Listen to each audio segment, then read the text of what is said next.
আজকে অবিচারের অভয়ের অবিচারের 6 মাস। আজকের দিনটা আমাদের কাছে অত্যন্ত বেদনার, দুঃখের এবং ক্ষোভের। ঠিক এই দিনে 9 তারিখই হচ্ছে জন্মদিন অভয়ার। এই দিনটা প্রতি বছর অন্যভাবে পালিত হতো তার মা বাবার কাছে। আজকে অভয়া নেই আমাদের মধ্যে, কিন্তু তার স্মৃতিতে আমরা আন্দোলনের পথ কিন্তু ছাড়িনি। তার ন্যায় বিচারের জন্য আমরা রাস্তায় আছি। আজকের দিনে যে বার্তাটা West Bengal junior doctors fund medical service centre সহ সকলে এটা দিতে চাইছি যে আন্দোলনের পথ ছাড়ার কোনো জায়গা নেই। কারণ বিচার হয়তো কিছুটা হয়েছে, কিন্তু ন্যায় বিচার আসেনি। সঞ্জয় রায় ছাড়া বাকি কে বা কারা দোষী, সেই খুনের চক্রী কারা, মোটিভ কী ছিল, সেটা মানুষ জানতে চায়। যতই আরজিকর আন্দোলনের যারা নেতৃত্ব তাদেরকে ভয় দেখানোর চেষ্টা করুক, অনিকেত, কিঞ্জল, আশফাক, এদেরকে ভয় দেখানো, চিঠি পাঠানো, নোটিশ পাঠানো, যাই করুক না কেন, এরা কিন্তু ভয়ে কেউ গুটিয়ে যাওয়ার নয়।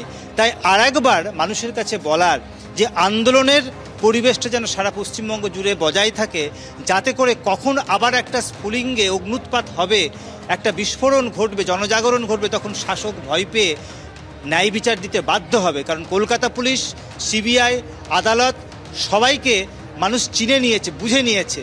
তাই ন্যায় বিচার ছিনিয়ে আনতে মানুষকে পথে থাকতে হবে। তাই আজকে আমরা শপথ নিচ্ছি যে আমরা রাস্তায় থাকবো যতক্ষণ না পর্যন্ত ন্যায় বিচার পাচ্ছি। ন্যায় বিচারের দাবিতে জন্মদিনে মৃত্যু ঋণ শোধ করার দাবি তারা তুললেন, এবং তারই সঙ্গে এই যে প্রাঙ্গণ দেখতে পাচ্ছ আমার পেছনে, সন্দীপন তোমাকে ছবিটা দেখাচ্ছে, ক্রাই অফ দ্য আওয়ার, অর্থাৎ আরজিকরের যে তরুণী চিকিৎসক নির্যাতিতা হয়ে যার মৃত্যু হয়েছে, সেই মূর্তি তৈরি করা হয়েছিল, একটি প্রতীকী মূর্তি। সেখানেই কিন্তু প্রত্যেকে ফুল দিয়ে, মোমবাতি জ্বালিয়ে আরও একবার তাকে শ্রদ্ধা জ্ঞাপন করছেন, এবং তারই সঙ্গে সেই দাবি তুলছেন তারা যে ন্যায় বিচার কিন্তু এখনো হয়নি। বিচারের দাবিতে বারংবার কিন্তু রাজপথে স্লোগানে গর্জন মুখর প্রতিবাদ আমরা দেখেছি। তবে আজকে কিন্তু তারা মৌন মিছিল করেছেন, এবং সেখান থেকে বারংবার যে দাবিটা তারা তুলেছেন যে যতদিন না পর্যন্ত ন্যায় বিচার তারা ছিনিয়ে আনতে পারবেন, ততদিন রাজপথে যে আন্দোলন, যে জনমত গড়ে উঠেছিল, সেই আন্দোলন কিন্তু থাকবে। পাপিয়া, 9 আগস্ট থেকে 9 ফেব্রুয়ারি আরজিকর কাণ্ডে 6 মাস পূর্ণ হলো আজ, আর একই সঙ্গে আজ অভয়ার জন্মদিন। এই দুই বিষয়কে সামনে রেখে আজ অভয় মঞ্চের ডাকে মহা মিছিলের ডাক দেওয়া হয়েছিল, যে মিছিল শুরু হয় কলেজ স্ট্রিট থেকে, মিছিল যায় আরজিকর পর্যন্ত। এই মৌন মিছিলে যেমন পা মিলিয়েছিলেন অভয়ার মা বাবা, এর পাশাপাশি জুনিয়র চিকিৎসক থেকে সিনিয়র চিকিৎসক, নাগরিক সমাজের বিভিন্ন ক্ষেত্রে প্রতিনিধিরাও আজকে এই মহা মিছিলে পা মিলিয়েছিলেন। আজকে এই মহা মিছিল থেকে প্রতিজ্ঞাবদ্ধ হয়েছেন প্রত্যেকেই, যতদিন না পর্যন্ত ন্যায় বিচার আসছে ততদিন পর্যন্ত তারা এই আন্দোলন চালিয়ে যাবে।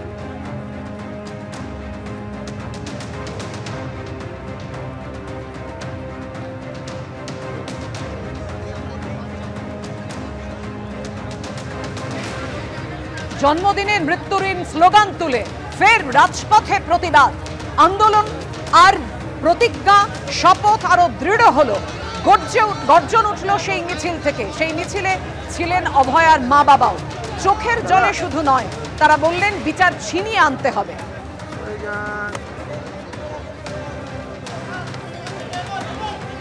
আরজিকর কাণ্ডের 6 মাস, অভয়ার মা বাবা বললেন বিচার এখনো অধরা, আর তাই বিচার ছিনিয়ে আনতে তাদের এই মিছিল।